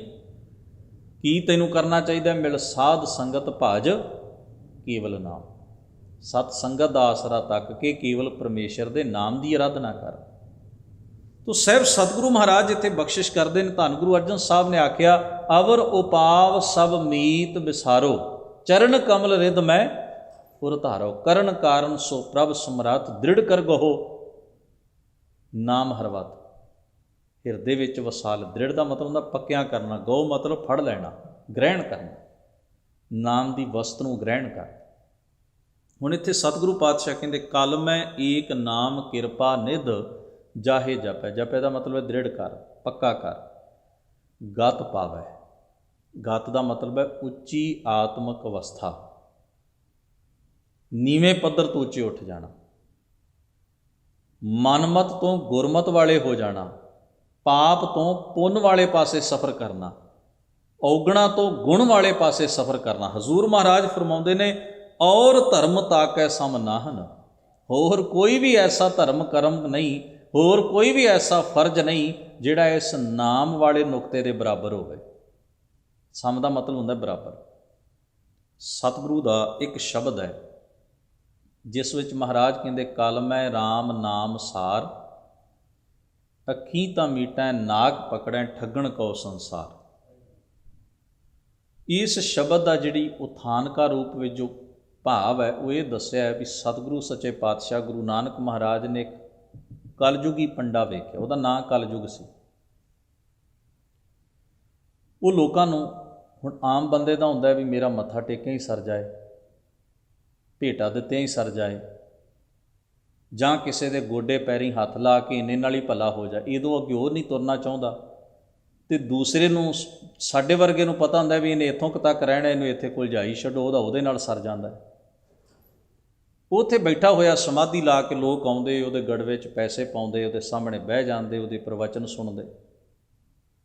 ਉਹ ਅੱਖਾਂ ਬੰਦ ਕਰਦਾ, ਕਦੇ ਨੱਕ ਬੰਦ ਕਰਕੇ ਸਵਾਸ ਤਾਂ ਚੜ੍ਹਾਉਂਦਾ ਜਿਵੇਂ ਜੋਗੀ ਆਦਿਕ ਕਰਦੇ ਨੇ। ਇਸ ਨੂੰ ਉਹ ਈੜਾ ਪਿੰਗਲਾ ਸੁਖਮਨਾ ਇਤਿਆਦਿਕ ਦੀ ਜੋ ਯੋਗ ਮਤ ਦੀ ਥਿਊਰੀ ਹੈ, ਇਹਦੇ ਵਿੱਚ ਉਹ ਵਿਆਖਿਆ ਕਰਦੇ ਨੇ ਉਹਦੀ। ਖੈਰ, ਉਹ ਲੋਕਾਂ ਨੂੰ ਦੱਸਦਾ ਵੀ ਭਵਿੱਖ ਦੱਸਦਾ। ਕੋਈ ਉਹਦੇ ਤੋਂ ਪੁੱਛਦਾ ਜੀ ਮੈਨੂੰ ਆਹ ਦੁੱਖ ਹੈ, ਮੈਨੂੰ ਆਹ ਤਕਲੀਫ ਹੈ, ਮੈਂ ਕੀ ਕਰਾਂ ਜੀ, ਕਿੱਦਾਂ ਕਰਾਂ ਜੀ। ਉਹ ਫਿਰ ਸਾਰਿਆਂ ਦੇ ਦੁੱਖ ਵੀ ਦੱਸਦਾ ਅਤੇ ਉਹਨਾਂ ਦੇ ਹੱਲ ਵੀ ਦੱਸਦਾ। ਹਰ ਬੰਦਾ ਬੜਾ ਸੌਖਾ ਆਰਟੀਫਿਸ਼ੀਅਲ ਹੱਲ ਚਾਹੁੰਦਾ ਹੈ, ਬਣੀ ਬਣਾਈ ਸਾਰੀ ਚੀਜ਼ ਚਾਹੁੰਦਾ ਵੀ ਮੈਨੂੰ ਸਭ ਕਰਨਾ ਕੁਝ ਨਾ ਪਏ, ਮੇਰਾ ਐਵੇਂ ਹੀ ਸਰ ਜਾਏ। ਹੁਣ ਉਹ ਹੱਲ ਦੱਸ ਰਿਹਾ ਅਤੇ ਨਾਲ ਉਹ ਫਿਰ ਆਪਣੀ ਵਡਿਆਈ ਵੀ ਕਰਦਾ। ਹੁਣ ਮੈਂ ਇੰਦਰ ਲੋਕ ਪਹੁੰਚ ਗਿਆ, ਮੈਂ ਬ੍ਰਹਮਪੁਰੀ ਪਹੁੰਚ ਗਿਆ, ਮੈਂ ਸ਼ਿਵਪੁਰੀ ਪਹੁੰਚ ਗਿਆ, ਮੇਰੀ ਸੁਰਤ ਇੱਥੇ, ਮੈਨੂੰ ਆਹ ਦੀਦਾ। ਮੈਨੂੰ ਹੁਣ ਅਗਲੇ ਸੋਚਦੇ ਨੇ ਵੀ ਜਿਹੜਾ ਏਡੀ ਦੂਰ ਪਹੁੰਚਿਆ ਫਿਰਦਾ ਇਹ ਸਾਡੇ ਜੀਵਨ ਬਾਰੇ ਕਿਉਂ ਨਾ ਦੱਸ ਹੀ ਦੇਗਾ ਨਾ, ਆਖਰ ਇਹਨੂੰ ਏਡੀ ਪਹੁੰਚ ਹੈ ਇਹਦੀ। ਮਹਾਰਾਜ ਗੁਰੂ ਨਾਨਕ ਸਾਹਿਬ ਅਤੇ ਭਾਈ ਮਰਦਾਨਾ ਜੀ ਉੱਥੇ ਜਾਂਦੇ ਨੇ ਅਤੇ ਹਜ਼ੂਰ ਸੱਚੇ ਪਾਤਸ਼ਾਹ ਭਾਈ ਮਰਦਾਨੇ ਨੂੰ ਇਸ਼ਾਰਾ ਕਰਦੇ ਨੇ। ਭਾਈ ਮਰਦਾਨਾ ਜੀ ਨੇ ਉਹਦਾ ਲੋਟਾ ਚੁੱਕਿਆ ਅਤੇ ਇੱਕ ਪਾਸੇ ਲੁਕੋ ਦਿੱਤਾ, ਉਹਦੀਆਂ ਨਜ਼ਰਾਂ ਤੋਂ ਓਹਲੇ ਕਰ ਦਿੱਤਾ। ਹੁਣ ਜਦੋਂ ਉਹਨੇ ਅੱਖਾਂ ਖੋਲ੍ਹੀਆਂ ਵੇਖਿਆ ਵੀ ਜਿਹਦੇ ਲਈ ਤਾਂ ਮੈਂ ਐਡੀ ਦੂਰ ਧੱਕੇ ਖਾਂਦਾ ਫਿਰਦਾ, ਉਹ ਤਾਂ ਲੋਟਾ ਹੀ ਹੈ ਨਹੀਂ ਜਿਹਦੇ 'ਚ ਪੈਸੇ ਨੇ, ਭੇਟਾ ਹੈ। ਹੁਣ ਉਹ ਕ੍ਰੋਧੀ ਹੋ ਜਾਂਦਾ ਹੈ ਵੀ ਮੇਰੇ ਨਾਲ ਮਜ਼ਾਕ ਹੋ ਰਿਹਾ, ਮਖੌਲ ਹੋ ਰਿਹਾ। ਜਦੋਂ ਗੁੱਸੇ 'ਚੋਂ ਲਾਲ ਪੀਲਾ ਹੋਇਆ ਅਤੇ ਸਾਹਿਬ ਸਤਿਗੁਰੂ ਗੁਰੂ ਨਾਨਕ ਮਹਾਰਾਜ ਨੇ ਬੜੇ ਸਹਿਜ ਨਾਲ, ਟਰਾਮੇ ਨਾਲ ਉਸ ਨੂੰ ਕਿਹਾ ਕਿ ਤੁਹਾਡੀ ਤਾਂ ਪੰਡਤ ਜੀ ਪਹੁੰਚ ਬੜੀ ਹੈ, ਤੁਸੀਂ ਬ੍ਰਹਮਪੁਰੀ ਪਹੁੰਚ ਜਾਂਦੇ ਹੋ, ਇੰਦਰਪੁਰੀ ਪਹੁੰਚ ਜਾਂਦੇ ਹੋ, ਸ਼ਿਵਪੁਰੀ ਪਹੁੰਚ ਜਾਂਦੇ ਹੋ, ਲੋਟਾ ਕਿੱਥੇ ਚਲਾ ਗਿਆ ਹੋਏਗਾ? ਨੇੜੇ ਤੇੜੇ ਹੀ ਹੋਏਗਾ, 2-4 ਫਰਲਾਂਘਾਂ 'ਤੇ ਹੋਏਗਾ। ਜੇ ਤੁਹਾਡੀ ਪਹੁੰਚ ਇੰਨੇ ਲੋਕਾਂ ਤੱਕ ਹੈ ਕਿ ਤੁਸੀਂ ਉਹਨਾਂ ਲੋਕਾਂ ਦਾ ਵੀ ਜ਼ਿਕਰ ਕਰੋ ਜਿਨ੍ਹਾਂ ਦਾ ਇਹਨਾਂ ਲੋਕਾਂ ਨੂੰ ਹੀ ਨਹੀਂ ਪਤਾ, ਆਮ ਬੰਦੇ ਜਿਹੜੇ ਤੁਹਾਡੇ ਸਾਹਮਣੇ ਬੈਠੇ ਨੇ, ਤੁਸੀਂ ਲੋਟਾ ਲੱਭ ਲਓ, ਧਿਆਨ ਹੀ ਇਕਾਗਰ ਕਰਨਾ ਹੈ। ਹੁਣ ਪਾਜ ਖੁੱਲ੍ਹ ਗਿਆ। ਗੁਰੂ ਨਾਨਕ ਸਾਹਿਬ ਸੱਚੇ ਪਾਤਸ਼ਾਹ ਮਹਾਰਾਜ ਉਹਨੂੰ ਇਹ ਸਮਝਾਉਂਦੇ ਨੇ ਵੀ ਹੇ ਭਾਈ, ਕਲ ਮੈਂ ਰਾਮ ਨਾਮ ਸਾਰ, ਅੱਖੀਂ ਤਾਂ ਮੀਟੈ ਨਾਕ ਪਕੜੈ ਠੱਗਣ ਕਉ ਸੰਸਾਰ। ਰੱਬ ਅਤੇ ਧਰਮ ਦੇ ਨਾਂ 'ਤੇ ਬਾਕੀ ਸਾਰੇ ਕਰਮ ਜਿਹੜੇ ਤੂੰ ਵਿਖਾਵੇ ਲਈ, ਹੁਣ ਇਹਨੂੰ ਪਖੰਡ ਕਿਹਾ ਨਾ ਮਹਾਰਾਜ ਨੇ, ਇਹਨੂੰ ਪਖੰਡ। ਹੁਣ ਉਸ ਤਰ੍ਹਾਂ ਬੰਦਾ ਬੈਠਾ ਅੱਖਾਂ ਮੀਟੇ ਜਾਂ ਨਾ ਮੀਟੇ, ਉਹਨੂੰ ਕੋਈ ਭਰਮ ਨਹੀਂ ਹੈ। ਕੋਈ ਕਿਸੇ ਦੀ ਗੱਲ ਸੁਣਨਾ ਚਾਹੇ ਜਾਂ ਨਾ ਸੁਣਨਾ ਚਾਹੇ, ਉਹ ਪਖੰਡ ਦੀ ਕੈਟਾਗਰੀ 'ਚ ਨਹੀਂ ਆਉਂਦਾ, ਚੇਤੇ 'ਚ ਰੱਖਿਓ। ਹੁਣ ਮੰਨ ਲਓ ਤੁਸੀਂ ਸ਼ਬਦ ਸੁਣ ਰਹੇ ਹੋ, ਤੁਸੀਂ ਅੱਖਾਂ ਖੋਲ੍ਹ ਕੇ ਸੁਣੋ ਜਾਂ ਅੱਖਾਂ ਬੰਦ ਕਰਕੇ ਸੁਣੋ, ਉਹਦੇ 'ਚ ਕੋਈ ਭਰਮ ਪਖੰਡ ਵਾਲਾ ਕੋਈ ਮਸਲਾ ਹੈ। ਪਰ ਜੇ ਤੁਸੀਂ ਵਿਖਾਵੇ ਲਈ ਮੇਰੇ ਵਰਗਾ ਅੱਖ ਬੰਦ ਕਰਕੇ ਅਤੇ ਐਵੇਂ ਸਿਰ ਹਿਲਾਈ ਜਾ, ਦੂਜੇ ਨੂੰ ਵਿਖਾਉਣ ਲਈ ਵੀ ਇਹਨੂੰ ਪਤਾ ਲੱਗੇ ਬੜਾ ਇਹਨੂੰ ਰਸ, ਉਹ ਜੇ ਵਿਖਾਵੇ ਦੀ ਭਾਵਨਾ ਹੈ ਤਾਂ ਫਿਰ ਪਖੰਡ ਹੈ। ਆਮ ਨਾਰਮਲ ਤੁਸੀਂ ਵੇਖੋ, ਕੋਈ ਚੰਗੀ ਚੀਜ਼ ਮਨੁੱਖ ਸੁਣਦਾ ਹੈ, ਉਹਨੂੰ ਚੰਗੀ ਲੱਗਦੀ ਆ, ਉਹ ਸੁਭਾਵਿਕ ਤੌਰ 'ਤੇ ਹੀ ਸਿਰ ਹਿਲਾਉਂਦਾ ਵੀ ਵਾਹ। ਉਹਦੀਆਂ ਫੀਲਿੰਗਸ ਹੁੰਦੀਆਂ ਨੇ। ਕਈ ਵਾਰ ਕੋਈ ਬੜੀ ਪਿਆਰੀ ਗੱਲ, ਕੋਈ ਗੁਰੂ ਦਾ ਸ਼ਬਦ ਗਾ ਰਿਹਾ ਹੈ, ਕੋਈ ਸਤਿਗੁਰੂ ਦਾ ਬਚਨ ਸੁਣਾ ਰਿਹਾ ਹੈ, ਪਾਠ ਹੋ ਰਿਹਾ ਹੈ, ਅਤੇ ਆਪਾਂ ਅੱਖਾਂ ਬੰਦ ਕਰ ਆਰਾਮ ਨਾਲ ਸੁਣਦੇ ਹਾਂ। ਇੱਕ ਤਰ੍ਹਾਂ ਨਾਲ ਆਪਣੇ ਆਪ ਨੂੰ ਰਿਲੈਕਸ ਵੀ ਕਰਕੇ ਸੁਣਦੇ ਹਾਂ ਵੀ ਮੇਰਾ ਧਿਆਨ ਨਾ ਭਟਕੇ। ਇਹ ਚੀਜ਼ ਨੂੰ ਪਖੰਡ ਨਹੀਂ ਕਿਹਾ ਜਾਂਦਾ। ਜੇ ਭਾਵਨਾ ਇਹ ਵੀ ਵਿਖਾਵੇ ਵਾਲੀ, ਜਾਂ ਇਹ ਬੰਦਾ ਸੋਚਦਾ ਵੀ ਅੱਖਾਂ ਬੰਦ ਕੀਤਿਆਂ ਇਬਾਦਤ ਹੈ, ਉਹਨੂੰ ਸਤਿਗੁਰੂ ਜੀ ਕ੍ਰਿਟੀਸਾਈਜ਼ ਕਰਦੇ ਨੇ। ਅੱਖੀਂ ਤਾਂ ਮੀਟੈ ਨਾਕ ਪਕੜੈ ਠੱਗਣ ਕੋ ਸੰਸਾਰ। ਕਿ ਤੇਰੇ ਇਸ ਕਰਮ ਵਿੱਚ ਜੇ ਪਖੰਡ ਆ ਗਿਆ ਨਾ, ਲੱਗ ਲਪੇਟ ਆ ਗਈ, ਫਿਰ ਤੂੰ ਇਬਾਦਤ ਨਹੀਂ ਕਰ ਰਿਹਾ, ਇਹ ਤੇਰੀ ਭਗਤੀ ਨਹੀਂ ਹੈ। ਹੁਣ ਉੱਥੇ ਵੀ ਸਤਿਗੁਰੂ ਨੇ ਜਿਹੜਾ ਸ਼ਬਦ ਕਿਹਾ, ਕਲਮ ਹੈ ਰਾਮ ਨਾਮ ਸਾਰ। ਤੋ ਹਜ਼ੂਰ ਪਾਤਸ਼ਾਹ ਜੀ ਕਹਿੰਦੇ ਨੇ ਇਹ ਸਭ ਤੋਂ ਵੱਡਾ ਧਰਮ ਫਰਜ਼ ਹੈ। ਔਰ ਧਰਮ ਤਾਕੈ ਸਭ ਨਾਹਨ, ਇਹ ਬਿਦ ਬੇਦ ਬਤਾਵੇ। ਇੱਥੇ ਬੇਦ ਸ਼ਬਦ ਜਿਹੜਾ ਹੈ, ਇਹਦੇ ਦੱਦੇ ਨੂੰ ਔਂਕੜ ਹੈ। ਔਰ ਗੁਰੂ ਗ੍ਰੰਥ ਸਾਹਿਬ ਦੀ ਬਾਣੀ ਨੂੰ ਪੜ੍ਹੋ, ਜਿੱਥੇ 4 ਵੇਦਾਂ ਦਾ ਜ਼ਿਕਰ ਹੋਏਗਾ ਉੱਥੇ ਦੱਦੇ ਨੂੰ ਔਂਕੜ ਨਹੀਂ ਲੱਗਾ ਹੋਏਗਾ, ਕਿਉਂਕਿ ਬਹੁਵਚਨ ਹੈ, ਵੇਦ 4 ਨੇ, ਇੱਕ ਨਹੀਂ ਹੈ। ਅਤੇ ਜਿੱਥੇ ਸਤਿਗੁਰੂ ਵੇਦ ਸ਼ਬਦ ਇਵੇਂ ਵਰਤਣਗੇ ਦੱਦੇ ਨੂੰ ਔਂਕੜ ਵਾਲਾ, ਉਹਦਾ ਮਤਲਬ ਹੁੰਦਾ ਅਨੁਭਵ ਗਿਆਨ। ਵੇਦ ਦਾ ਅਰਥ ਹੈ ਗੁਰਮੁਖ ਨਾਦੰ ਗੁਰਮੁਖ ਵੇਦੰ ਗੁਰਮੁਖ ਰਹਿਆ ਸਮਾਈ। ਵੇਦੰ ਦਾ ਮਤਲਬ ਹੈ ਅਨੁਭਵ ਗਿਆਨ। ਇੱਥੇ ਸਤਿਗੁਰੂ ਜੀ ਆਖਦੇ ਨੇ ਵੀ ਮੇਰਾ ਅਨੁਭਵ ਕਹਿੰਦਾ ਹੈ, ਮੇਰਾ ਗਿਆਨ ਕਹਿੰਦਾ ਹੈ, ਮੇਰੀ ਸੋਝੀ ਕਹਿੰਦੀ ਹੈ, ਮੇਰਾ ਵਿਵੇਕ ਆਖਦਾ ਹੈ ਵੀ ਨਾਮ ਤੋਂ ਵੱਡਾ ਕੋਈ ਧਰਮ ਨਹੀਂ, ਸਭ ਤੋਂ ਉੱਤਮ ਧਰਮ ਇਹੀ ਹੈ। ਏਕੋ ਧਰਮ ਦ੍ਰਿੜ ਹੈ ਸੱਚ ਕੋਈ, ਸਰਬ ਧਰਮ ਮੈਂ ਸ੍ਰੇਸ਼ਟ ਧਰਮ ਹਰਿ ਕੋ ਨਾਮ ਜਪ ਨਿਰਮਲ ਕਰਮ। ਤੋ ਹਜ਼ੂਰ ਪਾਤਸ਼ਾਹ ਜੀ ਫਰਮਾਉਂਦੇ ਨੇ ਕਿਸ ਨੂੰ ਜਪਣਾ ਹੈ, ਸੁਖ ਦੁੱਖ ਰਹਿਤ ਸਦਾ ਨਿਰਲੇਪੀ ਜਾ ਕੋ ਕਹਿਤ ਗੁਸਾਈ। ਗੁਸਾਈ ਦਾ ਮਤਲਬ ਹੈ ਸ੍ਰਿਸ਼ਟੀ ਦਾ ਮਾਲਕ, ਕੁਦਰਤ ਦਾ ਰਚੇਤਾ, ਸਿਰਜਣਹਾਰਾ। ਸਤਿਗੁਰੂ ਕਹਿੰਦੇ ਨੇ ਉਹ ਪਰਮੇਸ਼ਰ ਵਾਹਿਗੁਰੂ ਜਿਹੜਾ ਆਪ ਦੁੱਖ ਅਤੇ ਸੁੱਖ ਤੋਂ ਨਿਰਲੇਪ ਹੈ, ਜਿਸ ਨੂੰ ਮਾਇਆ ਦੀ ਪਾਹ ਨਹੀਂ, ਜਿਸ ਨੂੰ ਨਿਰੰਜਨ ਕਿਹਾ ਬਾਣੀ ਦੇ ਵਿੱਚ। ਇਸ ਦੀ ਤਾਂ ਬੜੀ ਖੂਬਸੂਰਤ ਵਿਆਖਿਆ ਕੀਤੀ ਭਾਈ ਗੁਰਦਾਸ ਜੀ ਨੇ ਵੀ। ਔਰ ਇੱਕੋ ਸ਼ਬਦ ਹੈ ਜਿਹੜਾ ਮੈਂ ਸਾਂਝਾ ਕਰਕੇ ਇਸ ਪੰਕਤੀ ਨੂੰ ਤੁਹਾਡੇ ਸਨਮੁਖ ਰੱਖਣਾ ਵੀ ਬਾਬਾ ਨਾਮਦੇਵ ਸਾਹਿਬ ਨੇ ਇੱਕ ਸ਼ਬਦ ਵਿੱਚ ਕਿਹਾ, ਮਲੈ ਨਾ ਲਾਂਛੈ ਪਾਰ ਮਲੋ ਪਰਮ ਲਿਓ ਬੈਠੋ ਰੀ ਆਈ, ਆਵਤ ਕਿਨੈ ਨਾ ਭੇਖਿਓ ਕਮਨੈ ਜਾਣੈ ਰੀ ਬਾਈ, ਕੌਣ ਕਹੈ ਕਿਨੁ ਬੂਝੀਐ ਰਮਈਆ ਅਕੁਲ ਰੀ ਬਾਈ। ਅੱਗੇ 2 ਉਦਾਹਰਨਾਂ ਨੇ, ਜਿਉਂ ਆਕਾਸ਼ ਹੈ ਪੰਖੀ ਲੋ, ਕਹਿੰਦੇ ਆਕਾਸ਼ ਵਿੱਚ ਤੁਸੀਂ ਪੰਛੀ ਨੂੰ ਉੱਡਦਾ ਵੇਖੋ, ਉਹਦੇ ਮਗਰ ਲਕੀਰ ਪੈਂਦੀ ਹੈ ਕਿ ਪੰਛੀ ਕਿੱਧਰ ਦੀ ਉੱਡ ਗਿਆ, ਤੁਸੀਂ ਉਹ ਜਗ੍ਹਾ ਸਪੇਸ 'ਚ ਲੱਭ ਨਹੀਂ ਸਕਦੇ, ਹਵਾ 'ਚ ਕੋਈ ਖਲਾਅ ਪੈਦਾ ਨਹੀਂ ਹੁੰਦਾ, ਕੋਈ ਲਕੀਰ ਨਹੀਂ ਪੈਂਦੀ, ਕੋਈ ਨਿਸ਼ਾਨੀ ਨਹੀਂ ਰਹਿੰਦੀ। ਜਿਉਂ ਆਕਾਸ਼ ਹੈ ਪੰਖੀ ਲੋ ਖੋਜ ਨਿਰਖਿਓ ਨਾ ਜਾਈ। ਫਿਰ ਕਹਿੰਦੇ ਨੇ ਜਿਉਂ ਆਕਾਸ਼ ਹੈ ਘੜੂਲੋ ਮਿਰਗ ਤ੍ਰਿਸ਼ਨਾ ਭਰਿਆ, ਨਾਮੇ ਕੇ ਸੁਆਮੀ ਬੀਠਲੋ ਜਿਨ ਤੀਨੇ ਜਰਾ। ਇਹ ਸ਼ਬਦ ਦਾ ਭਾਵ ਹੈ ਮਲੈ ਨਾ ਲਾਂਛੈ ਪਾਰ ਮਲੋ ਪਰਮ ਲਿਓ ਬੈਠੋ ਰੀ ਆਈ। ਕਹਿੰਦੇ ਨੇ ਪਰਮੇਸ਼ਰ ਨੂੰ ਨਾ ਮੈਲ ਹੈ ਨਾ ਲੱਗ ਲਪੇਟ ਹੈ, ਉਹ ਨਿਰਮਲ ਅਤੇ ਸ਼ੁੱਧ ਸਰੂਪ ਹੈ, ਸਾਡੇ ਵਿੱਚ ਹੈ, ਵਸਿਆ ਹੋਇਆ ਹੈ, ਪਰ ਨਾ ਉਹਨੂੰ ਦੁੱਖ ਹੈ, ਨਾ ਸੁੱਖ ਹੈ, ਨਾ ਜੰਮਣ ਹੈ, ਨਾ ਮਰਨ ਹੈ, ਨਾ ਉਪਮਾ ਹੈ, ਨਾ ਨਿੰਦਾ ਹੈ, ਕਿਸੇ ਚੀਜ਼ ਦਾ ਪ੍ਰਭਾਵ ਉਹਦੇ ਉੱਤੇ ਨਹੀਂ। ਇਸੇ ਨੂੰ ਮਹਾਰਾਜ ਕਹਿੰਦੇ ਸੁੱਖ ਦੁੱਖ ਰਹਿਤ ਸਦਾ ਨਿਰਲੇਪੀ, ਜਾ ਕੋ ਕਹਿਤ ਗੁਸਾਈ, ਸੋ ਤੁਮ ਹੀ ਮੈਂ ਬਸੈ ਨਿਰੰਤਰ, ਨਾਨਕ ਦਰਪਨ ਨਿਆਈ। ਇਹ ਭਾਈ ਉਹ ਤੇਰੇ ਵਿੱਚ ਵੀ ਨਿਰੰਤਰ ਬਿਨਾਂ ਕਿਸੇ ਵਿੱਤ ਤੋਂ ਸਮਾਨ ਵਾਪਰਦਾ ਹੈ, ਹਰ ਇੱਕ ਵਿੱਚ ਮੌਜੂਦ ਹੈ ਉਸ ਦੀ ਸੱਤਾ। ਉਹ ਇਵੇਂ ਹੈ ਜਿਵੇਂ ਸਾਡਾ ਅਸੀਂ ਸ਼ੀਸ਼ੇ ਸਾਹਮਣੇ ਖਲੋ ਜਾਈਏ ਅਤੇ ਸ਼ੀਸ਼ੇ 'ਚ ਸਾਡਾ ਅਕਸ਼ ਦੀਦਾ ਹੈ, ਪ੍ਰਤੀਬਿੰਬ ਦਿਸਦਾ ਹੈ, ਇਵੇਂ ਦਰਪਣ ਦੀ ਨਿਆਈ ਉਹ ਸਭਨਾਂ ਦੇ ਵਿੱਚ ਮੌਜੂਦ ਹੈ, ਜਿਵੇਂ ਦਰਪਣ ਵਿੱਚ ਅਕਸ਼ ਹੈ। ਇਸ ਨੂੰ 2 ਉਦਾਹਰਨਾਂ ਨਾਲ ਡਿਫਾਈਨ ਕੀਤਾ, ਗੁਰੂ ਗ੍ਰੰਥ ਸਾਹਿਬ ਦੀ ਬਾਣੀ 'ਚ ਵਿਆਖਿਆ ਕੀਤੀ ਹੈ। ਐਸੋ ਰਾਮ ਰਾਏ ਅੰਤਰ ਜਾਮੀ, ਜੈਸੇ ਦਰਪਨ ਮਾਹੇ ਬਦਨ ਪ੍ਰਵਾਨੀ, ਬਸੈ ਘਟਾ ਘਟ ਲੀਪ ਨਾ ਛੀਪੈ, ਬੰਧਨ ਮੁਕਤਾ ਜਾਤ ਨਾ ਦੀਸੈ, ਪਾਣੀ ਮਾਹੇ ਦੇਖ ਮੁਖ ਜੈਸਾ, ਨਾਮੇ ਕੋ ਸੁਆਮੀ ਬੀਠਲ ਐਸਾ। ਇਸੇ ਨੂੰ ਮਹਾਰਾਜ ਧੰਨ ਗੁਰੂ ਤੇਗ ਬਹਾਦਰ ਸਾਹਿਬ ਇੱਕ ਹੋਰ ਸ਼ਬਦ ਵਿੱਚ ਕਹਿੰਦੇ ਨੇ, ਜਿੱਥੇ ਸਤਿਗੁਰੂ ਨੇ ਸ਼ਬਦ ਵਰਤੇ ਨਾ, ਕਾਹੇ ਰੇ ਬਨ ਖੋਜਨ ਜਾਈ, ਸਰਬ ਨਿਵਾਸੀ ਸਦਾ ਲੇਪਾ ਤੋਹੀ ਸੰਗ ਸਮਾਈ।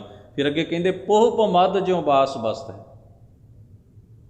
ਜਿਵੇਂ ਫੁੱਲ 'ਚ ਸੁਗੰਧੀ ਹੈ। ਫਿਰ ਅੱਗੇ ਕਿਹਾ ਮੁਕਰ ਮਾਹੇ ਜੈਸੇ ਸੇ, ਮੁਕਰ ਵੀ ਸ਼ੀਸ਼ੇ ਨੂੰ ਕਹਿੰਦੇ ਨੇ, ਜਿਵੇਂ ਦਰਪਣ ਸ਼ੀਸ਼ੇ ਨੂੰ ਕਿਹਾ, ਅਤੇ ਉੱਥੇ ਵੀ ਮੁਕਰ ਜਿਹੜਾ ਹੈ ਉਹਦਾ ਭਾਵ ਹੈ ਸ਼ੀਸ਼ਾ। ਮੁਕਰ ਮਹਿ ਜੈਸੇ ਛਾਈ, ਛਾਇਆ, ਅਕਸ਼, ਪ੍ਰਤੀਬਿੰਬ, ਪਰਛਾਵਾਂ। ਜਿਵੇਂ ਸ਼ੀਸ਼ੇ 'ਚ ਸਾਡਾ ਪਰਛਾਵਾਂ ਸਾਨੂੰ ਦਿਸਦਾ ਹੈ, ਇਸੇ ਤਰ੍ਹਾਂ ਮਹਾਰਾਜ ਕਹਿੰਦੇ ਨੇ ਉਹ ਪਰਮੇਸ਼ਰ ਵਾਹਿਗੁਰੂ ਸਾਡੇ ਸਭਨਾ ਜੀਵਾਂ ਦੇ ਵਿੱਚ ਪ੍ਰਤੀਬਿੰਬ ਰੂਪ ਵਿੱਚ ਵੱਸਦਾ ਹੈ। ਸਰੀਰ ਪੈਦਾ ਹੁੰਦੇ ਨੇ, ਉਮਰ ਵੱਡੀ ਹੁੰਦੀ ਹੈ, ਸਰੀਰ ਹੰਡਦਾ ਹੈ, ਜਵਾਨੀ, ਬੁਢੇਪਾ, ਖਾਤਮੇ ਵੱਲ ਤੁਰਦਾ ਹੈ, ਬਿਮਾਰ ਹੁੰਦਾ ਹੈ, ਤੰਦਰੁਸਤ ਹੁੰਦਾ ਹੈ, ਸਰੀਰ ਨੂੰ ਦੁੱਖ ਸੁੱਖ ਵਿਆਪਦੇ ਨੇ, ਗਰਮੀ ਸਰਦੀ ਹਰ ਚੀਜ਼ ਵਿਆਪਦੀ ਹੈ। ਪਰ ਪਰਮੇਸ਼ਰ ਵਾਹਿਗੁਰੂ ਨਾ ਜਨਮ ਲੈਂਦਾ ਹੈ, ਨਾ ਜਵਾਨ ਹੁੰਦਾ ਹੈ, ਨਾ ਬੁੱਢਾ ਹੁੰਦਾ ਹੈ, ਨਾ ਮਰਦਾ ਹੈ, ਨਾ ਦੁੱਖ ਹੈ, ਨਾ ਰੋਗ ਹੈ, ਨਾ ਤਕਲੀਫ ਹੈ, ਨਾ ਗਰਮੀ ਹੈ, ਨਾ ਸਰਦੀ ਹੈ। ਵਿੱਚ ਹੁੰਦਿਆਂ ਹੋਇਆਂ ਵੀ ਉਸ ਬਿੰਬ ਨੂੰ ਕੋਈ ਫਰਕ ਨਹੀਂ। ਸਾਹਿਬ ਸਤਿਗੁਰੂ ਮਹਾਰਾਜ ਇਸੇ ਨੂੰ ਇਸ ਤਰ੍ਹਾਂ ਆਖਦੇ ਨੇ ਕਿ ਬਸੈ ਘਟਾ ਘਟ ਲੀਪ ਨਾ ਚੀਪੈ, ਬੰਧਨ ਮੁਕਤਾ ਜਾਤ ਨਾ ਦੀਸੈ, ਪਾਣੀ ਮਾਹੇ ਦੇਖ ਮੁਖ ਜੈਸਾ, ਨਾਮੇ ਕੋ ਸੁਆਮੀ ਬੀਠਲ ਐਸਾ। ਧੰਨ ਗੁਰੂ ਤੇਗ ਬਹਾਦਰ ਸਾਹਿਬ ਕਹਿੰਦੇ ਨੇ, ਸੋ ਤੁਮ ਹੀ ਮੈਂ ਬਸੈ ਨਿਰੰਤਰ, ਜੈਸੇ ਨਾਨਕ ਦਰਪਣ ਨਿਆਈ। ਦਰਪਣ ਦੀ ਨਿਆਈ, ਜਿਵੇਂ ਦਰਪਣ ਵਿੱਚ ਸ਼ੀਸ਼ੇ ਵਿੱਚ ਪ੍ਰਤੀਬਿੰਬ ਪੈਂਦਾ ਹੈ। ਸਾਹਿਬ ਸਤਿਗੁਰੂ ਕਿਰਪਾ ਕਰਨ, ਹਜ਼ੂਰ ਮਹਾਰਾਜ ਦਾ ਪਾਵਨ ਉਪਦੇਸ਼ ਸਾਡੇ ਸਭਨਾਂ ਦੇ ਜੀਵਨ ਦਾ ਹਿੱਸਾ ਬਣੇ। ਗੁਰੂ ਮਹਾਰਾਜ ਹੋਈਆਂ ਭੁੱਲਾਂ ਚੁੱਕਾਂ ਦੀ ਖਿਮਾ ਬਖਸ਼ਣ। ਆਪ ਸਭਨਾਂ ਦਾ ਧੰਨਵਾਦ। ਅਦਬ ਸਹਿਤ ਗੁਰੂ ਫਤਿਹ ਨਾਲ ਸਾਂਝ ਬਣਾਓ। ਵਾਹਿਗੁਰੂ ਜੀ ਕਾ ਖਾਲਸਾ, ਵਾਹਿਗੁਰੂ ਜੀ ਕੀ ਫਤਿਹ।